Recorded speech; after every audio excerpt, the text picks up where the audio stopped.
ये question CUET 2024 में linear algebra से पूछा गया।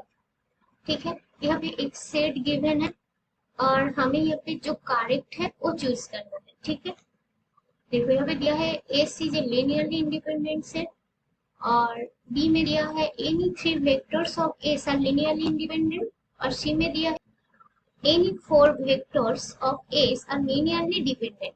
ठीक है, हमें यहाँ पे लीनियरली डिपेंडेंस और इंडिपेंडेंस चेक करना है। ठीक है, तो इसका डेफिनेशन एक बार देख लेते हैं। तो किसी भी वेक्टर का सेट कब लीनियरली डिपेंडेंट होगा? हमने किसी भी वेक्टर का सेट ले लिया x1 x2 x3 xn किसी भी वेक्टर स्पेस से और इसको फाइनाइट होना होगा, इसको फाइनाइट होना होगा। ठीक है, तब एस को लीनियर डिपेंडेंट बोलेंगे if there exist a1 a2 an not all zero such that a1 x1 plus a2 x2 plus an xn equal to 0। ठीक है, तो हमें ऐसा a1 a2 an होना होगा जिसके लिए एक इक्वेशन को सेटिस्फाई करना होगा और यहाँ पे a1 a2 a all 0 नहीं होगा। ठीक है, लीनियरली इंडिपेंडेंस कब कहेंगे?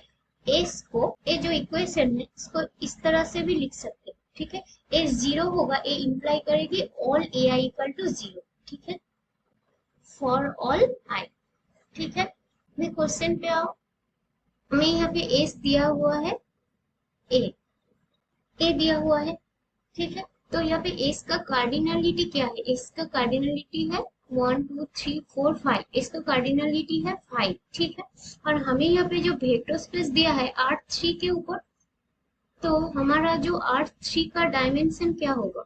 डायमेंशन ऑफ R3 होगा 3 और हम लोग जानते हैं cardinality of linearly independent set क्या होगा? हमेशा less than equal to dimension of V, जिन वेक्टर स्पेस के ऊपर वो सेट लिया हुआ है उससे छोटा होगा। ठीक है, तो हमने किसी भी लीनियरली इंडिपेंडेंट सबसेट इस वेक्टर स्पेस से लिया हुआ है तो उसका कार्डिनलिटी क्या होगा? हमेशा कोई भी एस लिया हुआ है वो हमेशा लेस देन इक्वल टू 3 होगा। ठीक है, क्योंकि यहाँ पे वेक्टर स्पेस R3 है और उनका डायमेंशन 3 होगा इसीलिए।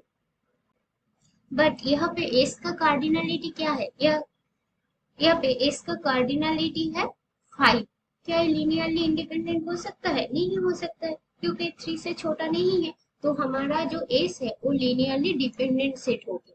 ठीक है, तो हमारा ए ट्रू होगा। तो बी पे देखो, any three vector of S R linearly independent. हम ये बोला है कि किसी भी लीनियरली इंडिपेंडेंट सेट का जो कार्डिनलिटी है वो 3 से छोटा होगा। इसका मतलब ये नहीं है कि हर एक 3 से छोटा कार्डिनलिटी का सेट ही लीनियरली इंडिपेंडेंट हो जाएगा, ऐसा कोई रूल नहीं है। ठीक है, तो उसके लिए हमें चेक करना होगा। देखो, हम यहाँ पे ए 3 वेक्टर लिया, ए एंड ए।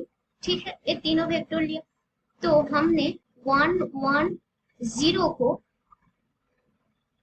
1 0 0 प्लस 0 1 0, तो यहाँ पे 1 और यहाँ पे भी 1।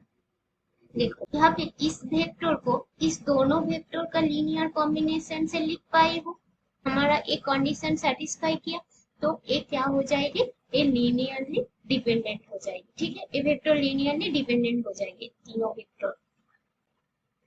तो हमारा 1 1 0 1 0 0 एंड 0 1 0 ये लीनियरली डिपेंडेंट हो गए। तो हमें यहाँ बोला है any three vector of S R linearly independent, तो हमारा एक कंडीशन क्या हो गया? फिल कर गया। ठीक है, थर्ड ऑप्शन को देखो, any four vector of S R linearly dependent. देखो, हमने यहाँ पे बोला है कोई भी वेक्टर का कार्डिनलिटी 3 से ज्यादा हो गया तो वो क्या हो जाएगी? लीनियरली डिपेंडेंट हो जाएगी, यही यहाँ पे बोला है। तो हमारा सी ऑप्शन में ट्रू हो गया। ठीक है, तो हमारा कौन सा ऑप्शन ट्रू होगा? तो हमारा ए एंड सी, हमारा थर्ड ऑप्शन ट्रू हो गया।